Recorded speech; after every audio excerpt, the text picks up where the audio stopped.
Bonsoir et bonjour. Je suis contente de vous retrouver tous et toutes ce soir. J'espère que vous êtes en bonne santé, que tout va bien dans votre vie et que si ça va pas, vous avez les bons thérapeutes et les bons gestes pour pouvoir aller mieux. Donc c'est la raison de l'intervention de ce soir. Attendez, je vais mettre mon petit texte défilant, voilà, qui est comme vous le lisez dessous en petit texte défilant, l'alimentation et l'hypersensibilité et les hypersensibles. Parce qu'effectivement, quand nous sommes hypersensibles, nous devons faire extrêmement attention à notre alimentation pour pouvoir gérer l'énergie dont on a besoin et surtout utiliser le super pouvoir que nous pouvons vraiment mettre en action, qui est le super pouvoir de l'hypersensibilité. Alors, dans un premier temps, qu'est-ce que c'est que l'hypersensibilité?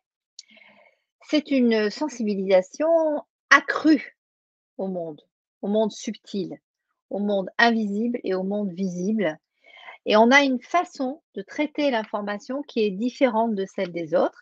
C'est Hélène Aron qui a déterminé qu'on était presque 30 à être hypersensible à sensible sur cette, terre. C'est-à-dire si vous êtes avec 10 personnes dans un lieu où vous êtes invité, vous êtes à peu près 3 à 4 hypersensibles en présence.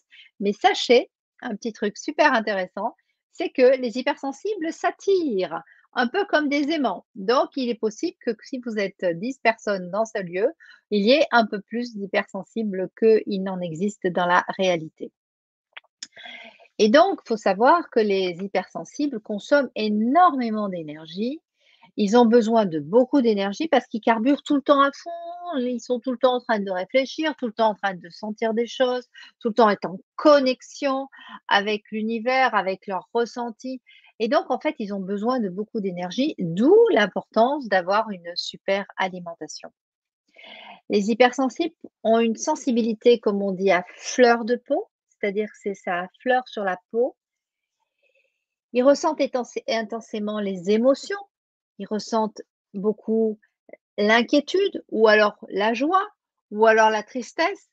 Tout est démultiplié. Nous sommes des hypersensibles, des suprasensibles, comme j'aime bien les appeler, parce que hypersensible, ça veut dire un petit peu hors norme, mais en fait, c'est plutôt une suprasensibilité qui fait que nous sommes plus connectés au monde extérieur et au monde intérieur, ce qui se passe à l'extérieur et ce qui se passe à l'intérieur. Par exemple, un hypersensible est souvent suprasensible et souvent supra-empathique, c'est-à-dire si d'un seul coup je me mets à pleurer comme ça devant l'écran ou alors être super joyeuse en faisant des hurrahs, inévitablement, tout de suite, en effet neurone miroir, l'hypersensible va avoir vraiment envie de se mettre en empathie avec vous, soit d'être très gai parce que vous êtes très gai, soit d'être très triste parce que vous êtes très triste, et souvent au détriment de leurs propres sensations. Ils vont aussi avoir tendance à s'adapter à l'environnement qui les entoure. On les appelle les caméléons parce que, ils ont tendance un petit peu à se fondre dans la masse parce qu'ils sentent en fait l'ambiance et donc ils rentrent dans l'ambiance assez facilement. La seule difficulté qu'on a quand on fait ça, c'est qu'on n'est pas soi-même. Donc ça, c'est une énorme difficulté et puis la deuxième chose, c'est que ça demande beaucoup d'énergie et la troisième chose, donc j'ai la seule difficulté, finalement, il y en a 3. Et la troisième, c'est que, et ben, ne pas être soi-même, c'est pas forcément très intéressant et il est préférable quand même d'être comme, on est nous-mêmes. C'est-à-dire si on est triste, on est triste, si on est gai, on est gai. On n'est pas obligé de se coller à la personne qui est en face de nous ou à l'ambiance qui est autour de nous.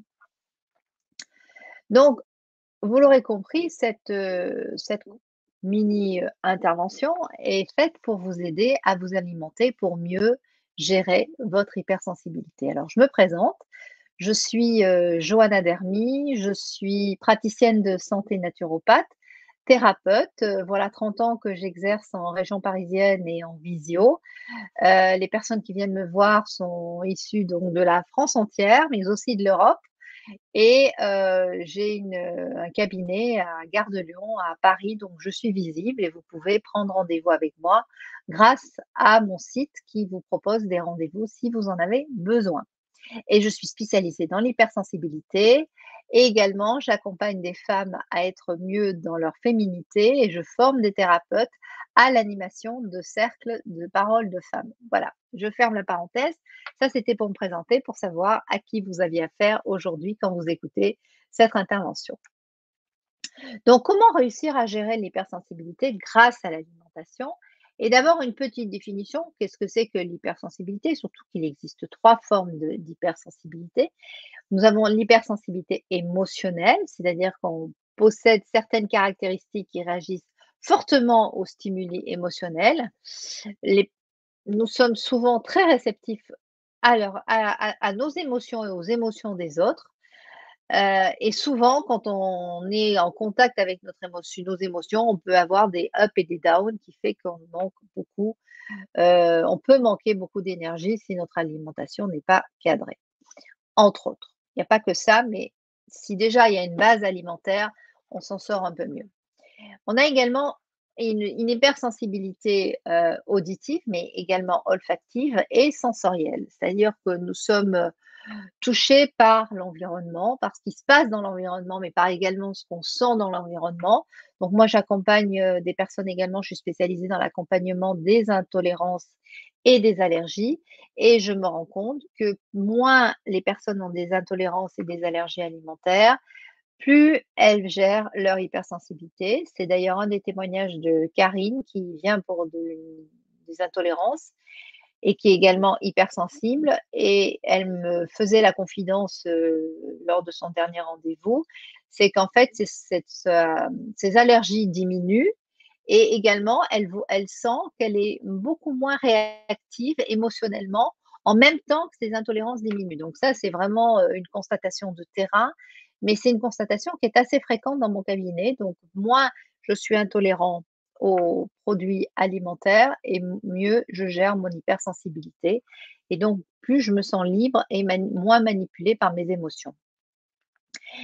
Également, elles peuvent ressentir des nausées, par exemple dans mon cabinet, il y a absolument aucune odeur, il y a pas d'huile essentielle, il y a pas d'encens. J'aère très souvent la pièce pour vraiment, renouveler l'air afin de permettre, aux hypersensibles d'être dans un endroit assez cocooning, assez rassurant, où elles n'ont pas besoin de gérer leur hypersensibilité, exposées à trop d'odeurs ou à trop de parfums. Bon nombre de cabinets, malheureusement, utilisent beaucoup les huiles essentielles et donc mettent en inconfort les, personnes qui viennent, vous voir. L'hypersensibilité retardée. Alors ça, c'est assez spécial, mais vous avez déjà dû le vivre si vous êtes hypersensible. En tout cas, moi, je l'ai vécu. C'est-à-dire genre, je gère bien la situation, tout va bien, je canalise, je suis ancrée, tout va bien. Mais quand je peux arriver chez moi, je peux me mettre à pleurer, je peux me mettre à compulser sur du sucre, je peux me mettre à compulser sur du gluten et des petits gâteaux, je peux me mettre à compulser sur de l'alcool et ça, c'est des choses qui peuvent arriver aux hypersensibles quand ils ont une sensibilité, une suprasensibilité à retarder par rapport à une émotion qu'ils ont vécue dans la journée. C'est possible qu'ils essaient de faire tomber leurs stimuli en consommant de manière, directe, c'est-à-dire par l'alimentation ou alors en consommant autre chose, que ce soit, des achats compulsifs sur internet ou des séries qui n'en finissent plus sur, les différents supports de séries. Pour faire baisser leur niveau de stress et donc leur niveau de suprasensibilité. Alors moi, j'aime bien parler de suprasensibilité parce que hypersensibilité, c'est comme si on était un petit peu hors norme, alors qu'en fait, c'est pas qu'on est hors norme, c'est juste qu'on sent les choses plus que les autres. Et donc, en les sentant plus, on a besoin de cette fameuse énergie. Donc en fait,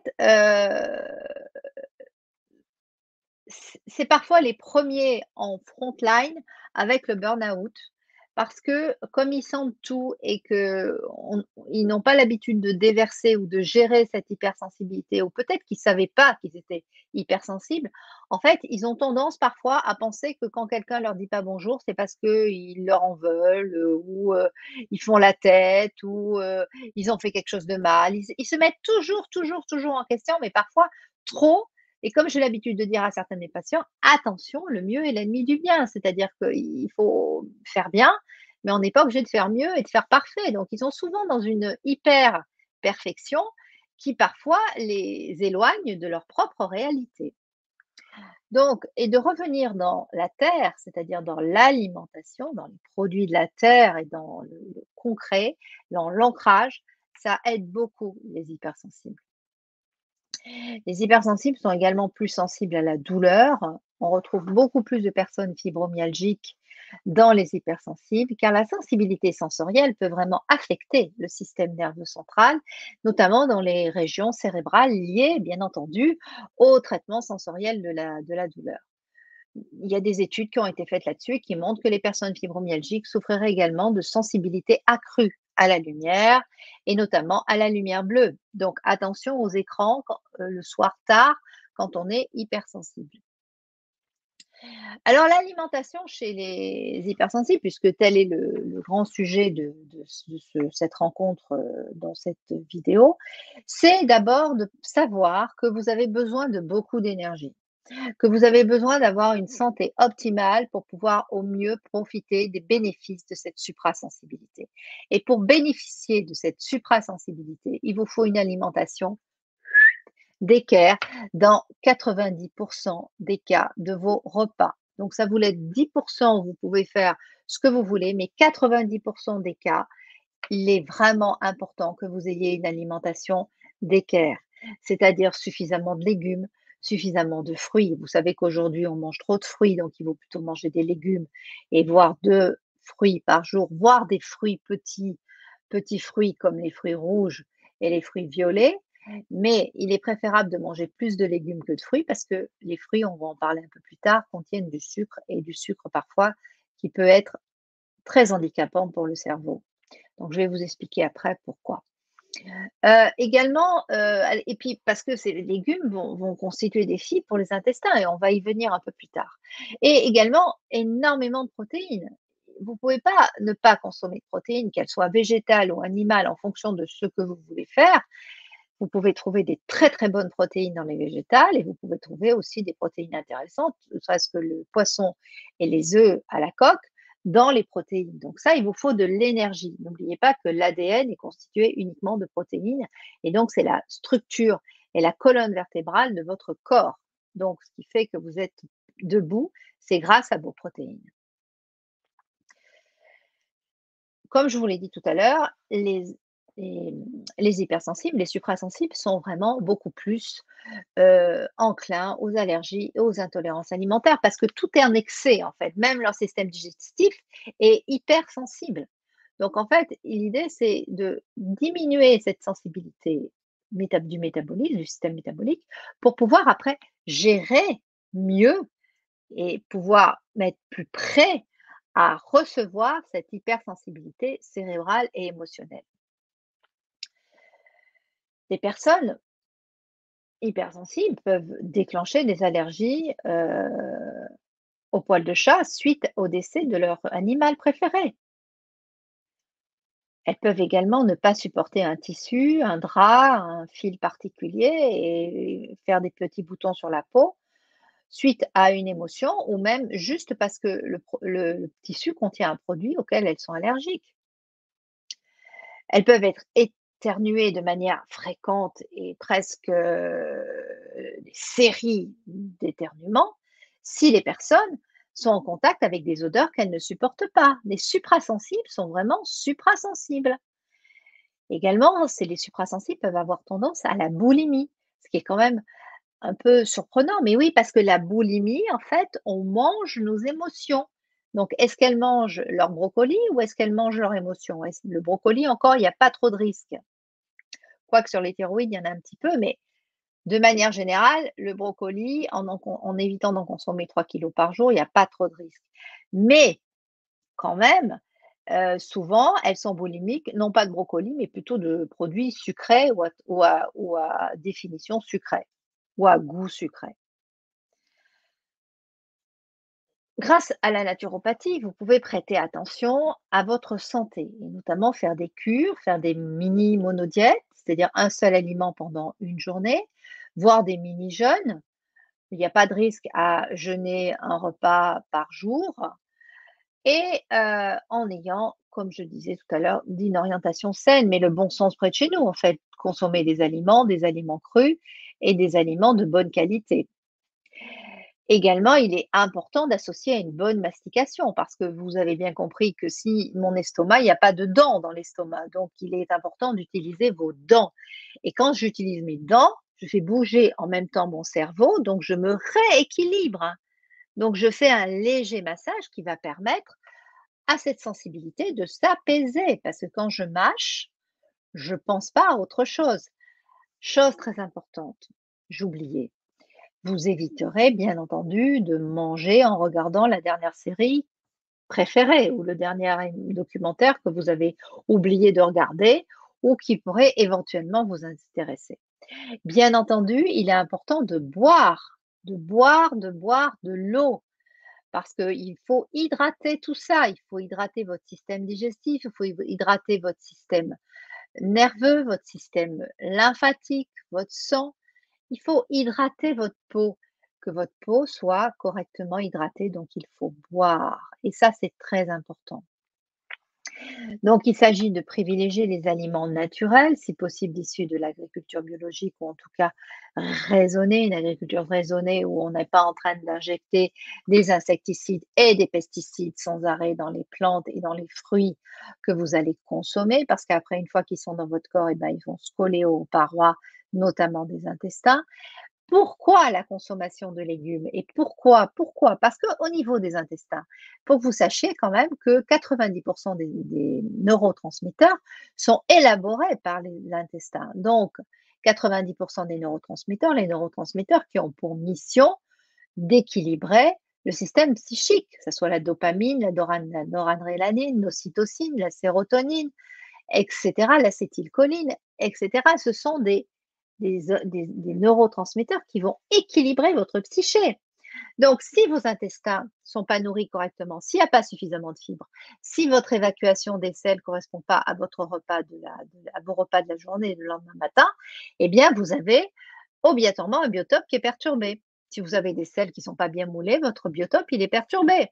Donc, c'est important, c'est vraiment le bon sens qui nous fait vous transmettre, nous les naturopathes, d'avoir une bonne alimentation pour avoir une bonne santé et surtout pour être moins sensible à tout ce qui vous entoure et surtout pour les suprasensibles parce que vous avez besoin d'énergie. Si votre corps il passe son temps à digérer, si votre corps il passe son temps à récupérer, si vos surrénales passent leur temps à pédaler dans la choucroute pour pouvoir vous donner de l'énergie, eh bien à un moment donné, votre corps va s'épuiser. On parlait tout à l'heure du burn-out qui était beaucoup plus, on retrouvait beaucoup plus de burn-out chez les suprasensibles que chez les autres personnes. Donc tout ça mis bout à bout nous montre que plus vous allez avoir une alimentation gérée et plus vous allez avoir une alimentation qui va soutenir votre psyché et non pas le contraire. Et ça, c'est vraiment important. Donc le matin, quand vous allez vous lever, que vous êtes suprasensible, eh bien, vous n'allez pas vous lever et sauter dans votre jean tout de suite. Vous allez passer par la case massage du corps avec un gant de crin, gargarisme pour rééquilibrer votre système parasympathique pendant plus de 3 minutes, ou une douche en alternance eau chaude, eau froide pour vous réveiller, pour vous mettre en route pour votre journée de suprasensible, parce que vos antennes, elles ne sont pas à 3 centimètres, les antennes des suprasensibles, elles sont à 1000 kilomètres, c'est-à-dire ce sont des personnes qui sont nous sommes hyper intuitifs. Donc cette intuition, il faut la nourrir parce que c'est un super, bonus d'avoir une intuition parce qu'on sait ce qu'on va faire, on sait où on va et on sait si on doit mettre nos pieds à cet endroit ou pas. Bouger le corps également parce que le corps un corps qui ne bouge pas, toute bonne personne sensée va vous dire: «Il faut faire du sport». Oui, mais le matin, il faut avoir une routine qui dure au minimum 15 minutes. Donc les 5 tibétains, des postures dynamiques en yoga, si vous ne pouvez pas, de la corde à sauter, si vous avez un pavillon, allez marcher dans la rosée, allez marcher sur des petits cailloux pour activer le retour veineux. Vous pouvez également, faire, de la gymnastique tout simplement, des étirements, mais vraiment mettre votre corps en route parce que c'est votre corps qui va véhiculer vos émotions et donc le corps, plus il est cadré, plus il est d'équerre et plus il est ancré, plus il est bien nourri et meilleur il nourrit notre psyché et donc notre relation au monde et notre communication et notre communion à l'intérieur de nous et à l'extérieur de nous. Et bien entendu, votre journée sera dédiée à une alimentation correcte avec une bonne lunchbox pour pouvoir assurer le déjeuner du midi. Étant donné, bien entendu, que tous les excitants ne sont pas vraiment recommandés aux suprasensibles parce que vous avez bien compris que les excitants vont exciter la suprasensibilité des hypersensibles. Donc, je vais éviter le café, je vais éviter l'alcool, je vais éviter la cigarette. Bien que la cigarette vous donne un shot quand vous preniez votre première bouffée du matin, c'est ce que me racontent les personnes qui fument, mais après le shot eh ben, il est plus là. Donc il faut tandis que si vous faites les 5 tibétains tous les matins, avec un rythme bien soutenu, ben, le shot, il va être là beaucoup plus longtemps. Si vous pratiquez la sieste entre midi et 2, le shot, il va être là beaucoup plus longtemps qu'avec une simple cigarette et ça, les personnes qui ont arrêté de fumer, qui témoignent dans mon cabinet me l'expliquent et me disent: «Johanna, on prend cigarette sur cigarette pour avoir tout le temps le shot de la nicotine qui rentre dans le corps». Donc on peut l'avoir autrement, peut-être moins fort, moins planant, mais quand même, on peut l'avoir de manière plus physiologique et donc plus adaptable. Le soir, quand arrive le soir, eh bien, le repas va être léger, si possible un peu à la mode, des pays scandinaves, normalement avant 20 heures. Et vous allez me dire: «Mais Joanna, 20 heures, nous on rentre à 21 heures chez nous de notre journée de travail». Eh oui, et ça, c'est un petit peu embêtant parce que ça va exciter votre suprasensibilité et quand vous allez vous coucher sur votre digestion, donc vous n'allez pas récupérer correctement et donc le lendemain matin, c'est un petit peu la roue qui va continuer dans le mauvais sens. Donc il va plutôt s'inverser, plutôt que rouler comme ça. Avant de vous poser dans votre lit, bah, vous pouvez, faire votre routine, c'est-à-dire votre routine, prendre votre douche, faire votre gargarisme, faire une séance de yin yoga. Pourquoi pas pratiquer la cohérence cardiaque que vous pouvez pratiquer 3 fois par jour, en 5 minutes par jour. Ça, c'est une très, très bonne idée pour baisser l'activité mentale. En fait, le corps, il baisse son activité mentale dès qu'il est dans le corps. Dès que vous sentez votre respiration, dès que vous sentez que vous méditez, dès que vous sentez que vous êtes en exercice, le corps diminue sa concentration psychique et donc en fait, ça vous repose. Parce que d'être toujours dans les connexions et dans la sensibilité et ben, en fait, comment est-ce que je veux dire? Vous perdez votre énergie, voilà et vous perdez votre énergie et puis on ne se rend pas compte, mais l'énergie, en fait, pour la récupérer, il faut du temps et on la perd, comme je dis souvent en cabinet, on la perd beaucoup plus vite qu'on ne peut la récupérer parce que ça met beaucoup de temps à être récupéré. Donc, nous aurons compris que notre dîner sera avant notre petite routine, où on peut faire notre petite routine et pratiquer notre dîner ensuite. Pratiquer notre petite routine et faire notre petit dîner après. Des plantes naturelles qui peuvent vous aider. Donc, vous avez la passiflore, des huiles essentielles, si vous les supportez, vous avez la marjolaine, l'ylang-ylang, l'orange douce, la verveine et les élixirs floraux peuvent être aussi très intéressants, tels que l'aquilée, le marronnier blanc, l'étoile de Bethléem, le noyer, la sclérante annuelle. Donc, vous aurez compris de l'importance d'apprendre à gérer son énergie dans son corps par son alimentation, par son exercice physique. Mais je ferai une conférence, mini intervention enregistrée également sur YouTube pour vous parler de l'alimentation, pardon, de l'hypersensibilité et de l'activité physique. Je vais intervenir beaucoup plus souvent et régulièrement sur tout ce qu'on peut apporter aux hypersensibles pour pouvoir mieux, mmh, se déplacer dans cette hypersensibilité pour, moins perdre cette énergie. Je vous remercie de votre attention. Donc, vous étiez avec Johanna Dermy, praticienne de santé naturopathe spécialisée dans l'hypersensibilité, les intolérances, thérapeute et formatrice au Cercle de Parole de Femmes. Je vous dis à bientôt, un de ces jours et prenez soin de vous.